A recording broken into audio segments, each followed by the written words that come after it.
Okay, that was a different voice. Hello and welcome to Freedom Through Astrology, where we're giving you the keys.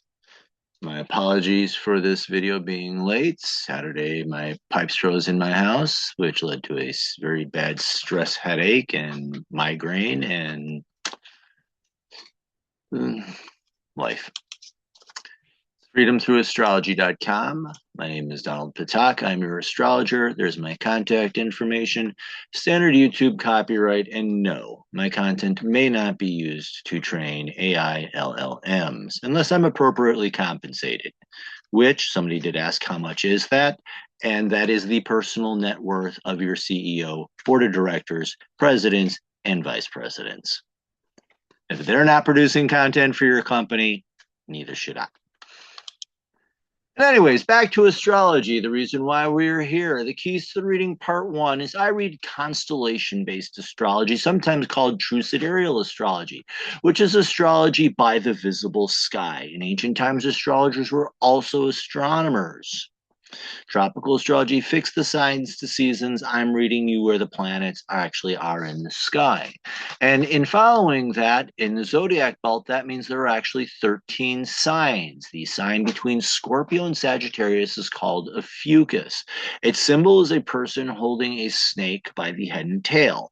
In ancient times, a snake was a symbol of knowledge. So when you're holding a head and tail, control or use of knowledge to do what the story is healing. Ideally, you're healing yourself so that you can help others with similar wounds heal. So a sign of a fucus is the wounded healer. I use the natural size of the constellations because Mother Nature, in her wisdom, made them all different sizes. You'll actually see that this week in our lunar reading. Virgo in all her glory is just under 50 degrees, but Scorpio, Libra, Fucus, even Cancer, and Aries. Individually, they're less than 25 degrees. The constellations are all different sizes. Let them be that way. And I use astrological midpoints, which is a system developed by Athan Shimenti, because he noticed as he was going real deep in on the IAU boundaries that stars from Scorpio were actually being pushed into the constellation for a fucus, which is not where they should be. They should actually be in Scorpio. So he looked at the zodiac belt. My kittens are being playful. That's your kitten commercial. Looked at the zodiac belt, last bright star of Scorpio, first bright star of the fucus. What's the halfway point? Solved the problem. I like it. It's a little bit more accurate too, I think. That was a pretty interesting jump. Okay, keys to the reading part two. Yeah, I have 8 cats, and the kittens have been very playful as of late. I interpret using evolutionary astrology, which says these are lessons to learn. You're fated to face these transits, but you have the freedom of choice on how you're going to respond or react to them. You have freedom of choice. The universe recognizes it and will honor it. This is the weekly edition. So these are universal lessons for everyone. So do have some compassion on your fellow Earth travelers. Dates and times are based on the Eastern US time zone. I'm operating within 1 degree of exact. If I went beyond that, I'd get overwhelmed and you'd be lost. Not a good combination. And the software I'm using is Capricorn by Prometheus. That will be offered again soon through the ISAA. They have an agreement. My understanding is they're going to have an agreement with the software producer, and it's really, I honestly think it's really good software, and it'll be available again soon. These are the weekly transits for the week of February 2nd through 8th, 2026. Yes, I know, I'm late. I'm sorry. The sun is currently in Capricorn. So we're in Capricorn season. The moon begins the week in Leo and will end the week in Libra. It's not going to really enter Libra until late Sunday night. So really it's a Leo Virgo thing, but still, I mean, 3 moon signs, nice and stable. Emotional, in a way, emotional stability. You're not going to be dealing with sign changes every day. The active planets with transits this week will be Mercury and Venus. Mercury, learning and communication. Venus, relationships, creativity, maybe even having fun. And the outer planets, we're going to have a power transit of Saturn and Neptune being conjunct. So do pay attention to that. We're going to be feeling this one for quite a bit. Sign changes this week. Both Mercury and Venus enter Aquarius. I forgot to put that in there. But Mercury and Venus will both be entering Aquarius this week. So developing independence and authenticity. Moving station direct this week, we have the planet Uranus. So that'll be moving. It'll look like it's standing still, and then it'll be moving forward. So Uranus will be getting out of retrograde, leaving us with only one retrograde planet, and that's Jupiter. Cats. So Jupiter is retrograde, reflecting on your opportunities. So here we go. Let's get our, as you can see, no transits from last week, no holdovers. That's what this dotted line is. The only thing we have is the moon in Leo. And as you can see, whoops, beginning of the week, moon in Leo. Second half of the week, moon in Virgo. And then late Sunday night, we have the transition into Libra. So emotionally, it's a fairly stable week. We do not have a major transit this week with the moon. That being the last quarter is not actually going to happen until next week. We did have the new moon on the, February 1st. That's last week's reading. You can check that out.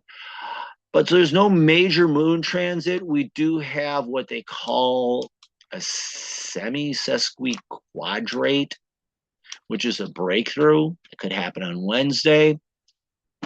I don't have a slide for it here in the presentation.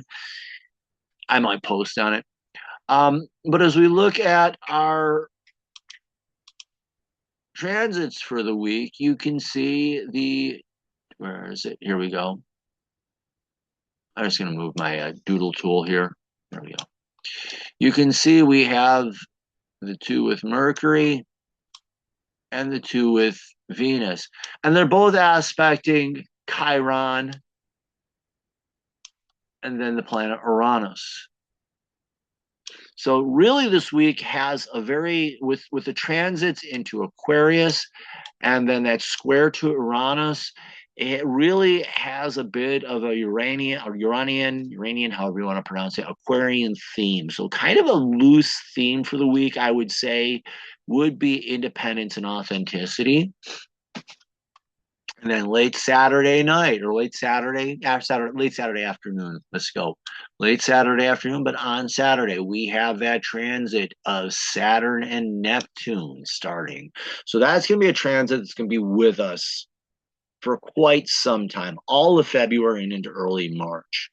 And Wednesday, we have Mercury entering Aquarius. And then on Saturday, we have Venus entering Aquarius. Kind of interesting that that's happening the week before Valentine's Day. Okay. Anything else I wanted to say? Oh, the other energies we have of the week, I put this in the newsletter. We have squares, we have sextiles. Sextiles are excitements or interests, and squares are challenges. Those are designed to strengthen you. Let me see. Sorry about that. Yeah. And my sinuses have been acting up too, so I do apologize about that. Let's see. From last week, we do have the moon in Leo. So this is a time to be willing to be a little vulnerable, perhaps stand up, be seen, express yourself, learning how to express yourself appropriately as well. And this can help other people find out what they appreciate about you. And it's that emotional vulnerability, learning to express yourself. And when you learn how to do that appropriately, people can appreciate you a little bit better. People can help actually understand you a little bit better too, perhaps. The shadow here, emotion, we all know Leo can be a drama king or a drama queen, whichever one you want to say.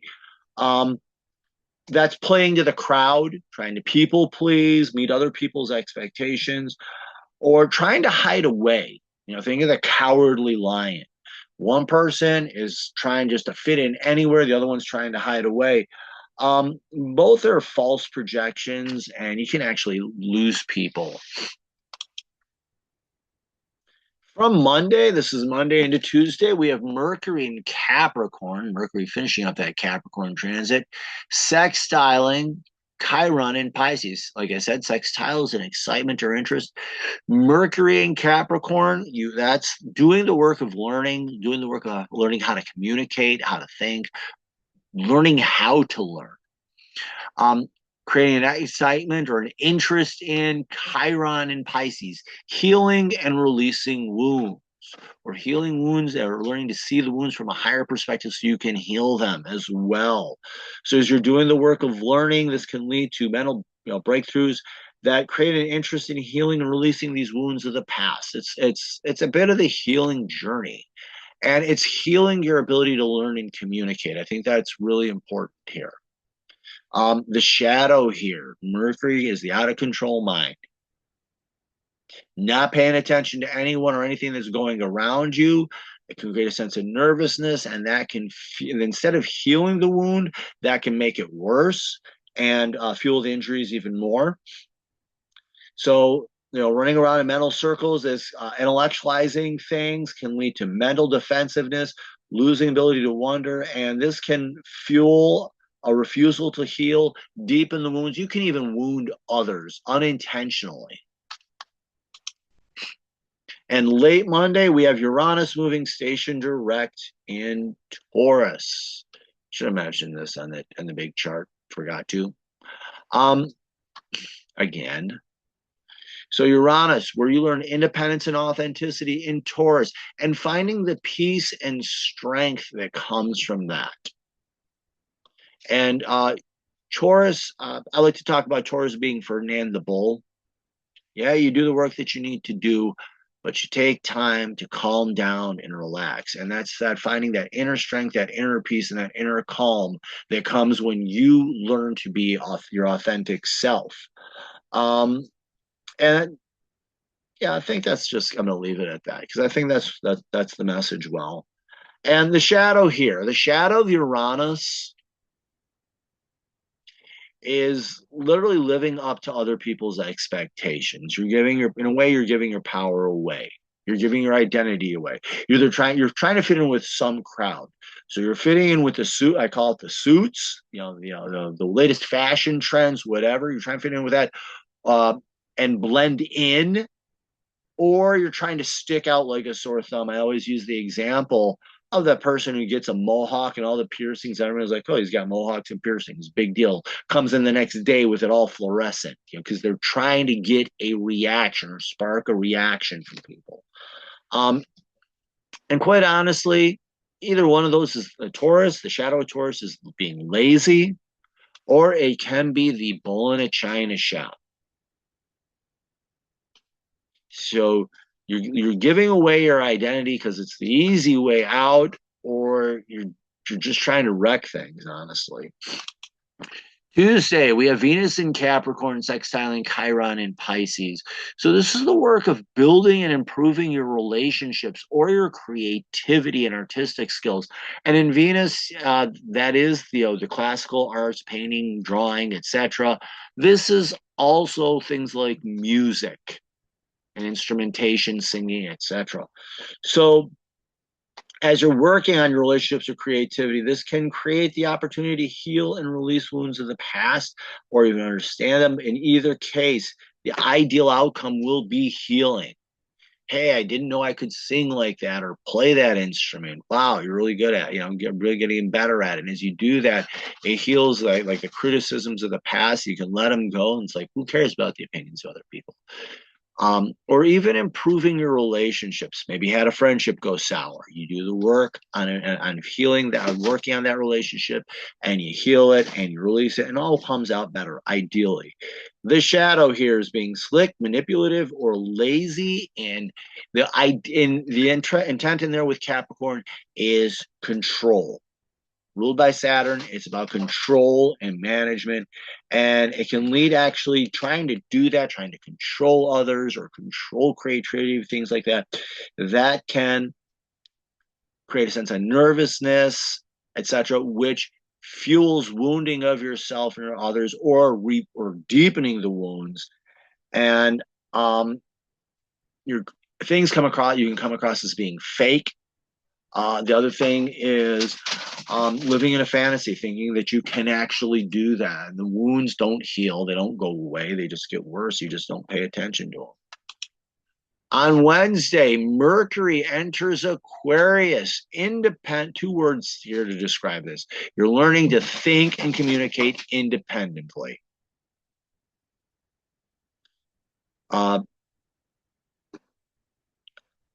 Outside of going into conspiracy theory, JFK from Oliver Stone. The official government report is that Lee Harvey Oswald, using this rifle that never intentionally killed anyone, it was one of the worst rifles of World War II, couldn't hit the broadside of a bullet with a barn, somehow magically put 3 wounds into JFK. Learning to trust your senses. What are you really seeing going on? You're paying attention, forming your own opinions, forming your own ideas based on the evidence that you actually see. No, Oswald couldn't hit the broadside of a bullet with a barn. We all know what really happened. Yeah, there are some. I enjoy my conspiracy theories. I got to admit that. They're interesting. They make history more fun. So that's the ideal. You're learning to think independently. You're learning to communicate your independence and what you truly believe and what you truly think. The shadow here is being pointlessly, mindlessly contrarian, selling out to the ideas of others. The textbook says this, so I believe it. This is what the news is telling us. That's the absolute truth. They wouldn't lie to us. Becoming that parrot for somebody else. Instead of examining things for yourself, giving that power to learn away to other people and letting them mold your mind. Yeah, I'm going to leave it at that. And here we have Mercury in Aquarius squaring Uranus in Taurus. Uranus is the modern ruler of Aquarius. So there is it's not mutual receptivity. That's actually be when Venus hits here. And I'm still learning how to apply that into evolutionary astrology. But Uranus being that ruler of Aquarius, that really does strengthen this transit. It adds an extra level of energy to it. So here you're learning to think and communicate independently. Squares are challenges that are designed to strengthen you. Yeah, it's hard work, but if you work through it, you become stronger. Think of it as a stepping stone to your becoming more independent, authentic, and finding the strength and peace that comes from that. The shadow here, like I said, you're giving away your power to think and power to believe, I would say. Hold on a second. Sorry about that. You're giving away the power to think or believe, or you're just going after the most outlandish things that you can find. Eccentricity for the sake of eccentricity. And the square becomes a stumbling block. And again, you're giving your power away here, and you're giving away your authenticity and identity, and you're becoming somebody that you're not, trying to fit in somewhere you don't belong. And that's Kit. That's another cat commercial for you. Come on, girl, get down on my lap. The heater's right there. So there we go. Also on Wednesday, we have the moon entering Virgo. Ideally, what this is, emotional improvement. Ideal of Virgo is self-improvement, getting better, taking that next step. And so it's time to focus on your emotional intelligence, your emotional skills, and to become better in them and seeking ways you can improve. Look at your responsibilities and teachers that can help you grow and develop. The shadow here, the moon gets just emotional and irrational. And in Virgo, it's striving for perfection, which is an unrealistic expectation. And falling into that perfectionist attitude fuels worry, feelings of being overwhelmed, moody Judy, you know, just feelings of just being overwhelmed, trying to reach for unattainable standards. Thursday, transits are going on, but we don't have anything new. So do remember to take a breath. Remember to exhale and repeat. And you get a second day of practicing that on Friday. Saturday, Venus enters Aquarius. And this is developing authenticity in your relationships and in your creative abilities. So learning to share with people who you really are, or opening up to them, learning to be who you really are, and letting them be themselves. Or in the creative realms, learning what your own creative style is and your own creative voice, so to speak. Yeah. I think the strongest thing I have here is evaluate what friendship and creativity really means to you and pursue it. Because that's what all relationships are. They start with friendship. If you're going to have a good friendship, you might as well have that. But the shadow here is, again, Venus gets slick, manipulative, and in Aquarius, it's being fake. And you're selling yourself out, trying to fit in someplace that you don't belong, and being that fake person or being fake in your creativity can come across to others as laziness, emptiness, being fake. It's a meaningless routine. You're just going through the motions, and your relationships, creativity, etc., are shallow and superficial. And here we have Venus in Aquarius squaring Uranus in Taurus. And Uranus is the ruler of Aquarius. Venus is the ruler of Taurus. So you're really going to feel this as being more intense and more powerful, I think. And we talked about that. Learning to be authentic in your relationships, creativity, squares, strengthening your independence and authenticity, and finding the strength and peace that comes from you being you. And that's an inner strength and an inner calm. The story I like to tell people about Taurus, if you really want to know what Taurus, a healthy Taurus, read the story of Ferdinand the Bull. It's a children's story. Go to your public library. They probably have it because I think it won the Caldecott Award. The bull did its work, but then at the end of the day, it would sit down, smell the roses in the field, and chew the cud. He was big. They took him and said, this guy would be a great bull to have in the bullfight. They threw him in the bull ring. Everybody's screaming at him to do stuff, trying to poke him and prod him, and he just sat down, chewed the cud, watched people, and thought, what a bunch of freaks. That's Taurus. You do your work, but you're at peace with yourself. And so when you're at peace so when you can be your authentic self in your relationships, creativity, it strengthens yourself to become more authentic and find that inner peace and strength that comes from that.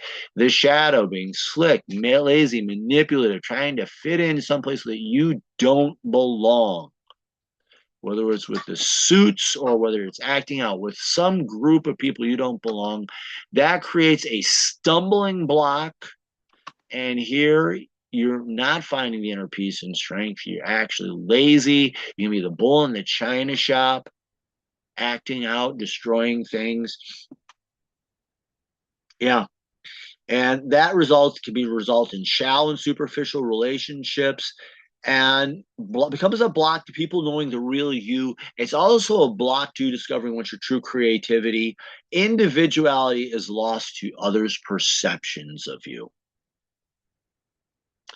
And finally, on Saturday, Saturn conjunct Neptune in Pisces. Saturn, maturity, growth and maturity, taking the action to grow and mature. Conjunct Neptune. And Neptune is your spirituality. Being in the present moment. All these things I've been reading about meditation, etc. The ultimate point is not to lose yourself, but to find yourself in this present moment. Who cares about the past? Don't let the future go. Be here, be now, as Ram Dass says. And it's to give you a very simple meaning for this, and this is in Pisces, which is the sign of pure spirituality and transcendence. The lesson here: spiritual maturity, spiritual growth, spiritual development.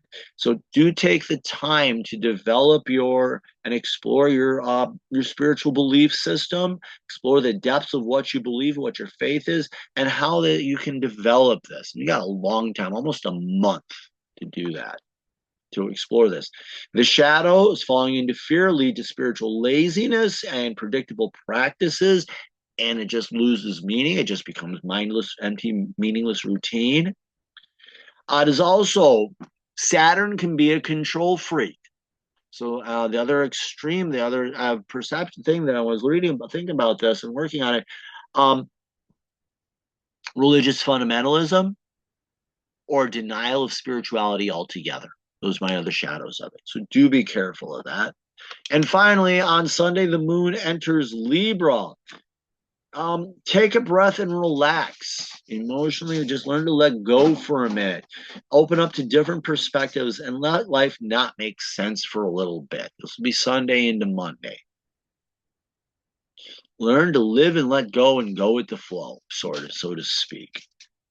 The shadow here is being indecisive. Where Libra, you're getting things from different perspectives. That's the ideal. The shadow is you're getting all this stuff and you refuse to make up your mind and you let other people make up your mind for you. And the result is people just don't take you seriously. And that's our week. When I get better and I get time, I will be back up on Facebook and Instagram. You're watching this on YouTube. I'm also in the Digital Soul Space, which is a excuse me. I feel like I gotta sneeze. Digital Soul Space, which is a trolls-free spiritual safe space on the internet. Trolls-free zone.